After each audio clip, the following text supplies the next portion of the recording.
मित्रांनो, एका छोट्याशा गावामध्ये एक राम नावाचा मुलगा राहत होता. त्याचे वडील लवकरच गेल्यामुळे त्याला मोठं करण्याची जबाबदारी त्याच्या आईवर पडली आणि त्याची आई सुद्धा खूप मेहनत करून कष्ट करून त्याला मोठं करत होती.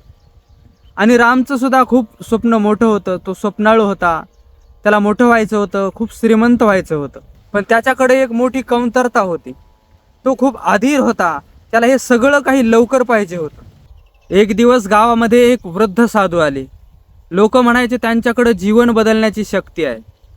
राम सुद्धा त्यांच्या दर्शनाकरता गेला, त्यांचं दर्शन घेतलं आणि त्यांना म्हणाला, मला खूप श्रीमंत व्हायचंय, मला खूप मोठं व्हायचंय, लगेच काहीतरी एक उपाय सांगा. साधूनं रामला एक मातीचं भांडं दिलं आणि त्याला सांगितलं की हे मातीचं भांडं रोज पाण्याने भरत जा आणि त्याच्याकडं शांतपणे पाहत राहा. एक दिवस नक्की तुझं नशीब बदलेन. रामला हा उपाय खूप साधा वाटला, पण तरीसुद्धा तो राम उपाय रोज करू लागला. काही दिवस तो उपाय तो खूप मन लावून करत होता, पण कुठलाही बदल त्याला दिसला नाही. म्हणून त्याला राग आला. तो खूप चिडला आणि रागाच्या भरामध्ये काय हा मूर्खपणा आहे म्हणून त्यानं ते मातीचं भांडं उचललं आणि उचलून खाली आपटलं. पण आश्चर्याची गोष्ट अशी की ते मातीचं भांडं फुटलं नाही.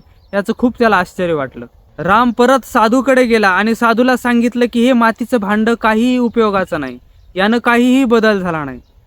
साधूने त्याला विचारलं, तू मातीच्या भांड्यामध्ये पाणी भरलंस, पण कधी त्याच्या आतमध्ये डोकावून पाहिलं का?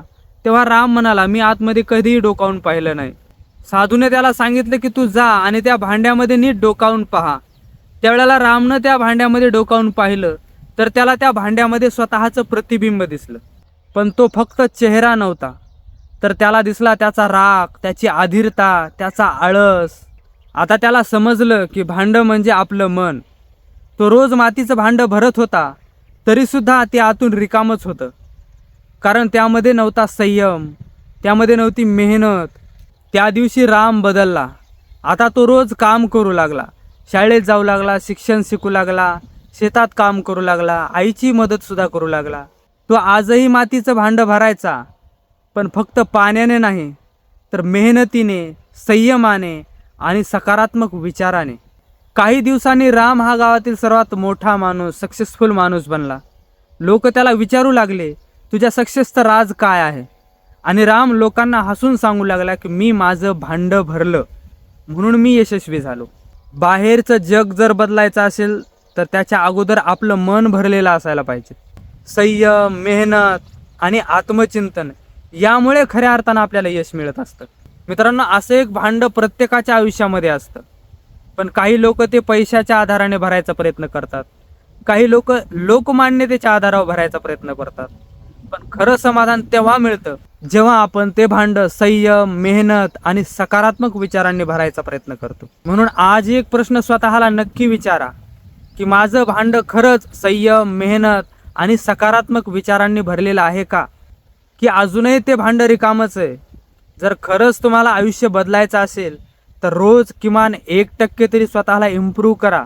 स्वतःच्या चुका स्वीकारा, त्यांना सुधारा आणि कधीही जीवनामध्ये हार मानू नका. एक गोष्ट कायम लक्षात ठेवा, यश कधीही अचानक मिळत नाही. यश हे रोजच्या छोट्या छोट्या प्रयत्नातून मिळत असतं. आता एक काम करा, कमेंट बॉक्समध्ये एक छोटीशी कमेंट करा की मी माझं भांडं भरायला सुरुवात करेल. कारण तुम्ही जेव्हा पब्लिकली कमेंट करताना तेव्हा तुमचं मन स्वीकारतं आणि तशा पद्धतीनं बदल व्हायला लागतो. आणि ही कथा जर तुमच्या मनाला थोडीशी प्रेरणा देऊन गेली असेल तर या व्हिडिओला लाईक करा आणि या व्हिडिओची ज्या मित्राला गरज आहे अशा मित्रांना शेअर करा. आणि असेच नवनवीन रोज व्हिडिओ पाहण्यासाठी या चॅनलला सबस्क्राईब करा. चला तर मग भेटूयात पुढच्या एका जबरदस्त व्हिडिओमध्ये. तोपर्यंत स्वतःची काळजी घ्या. धन्यवाद.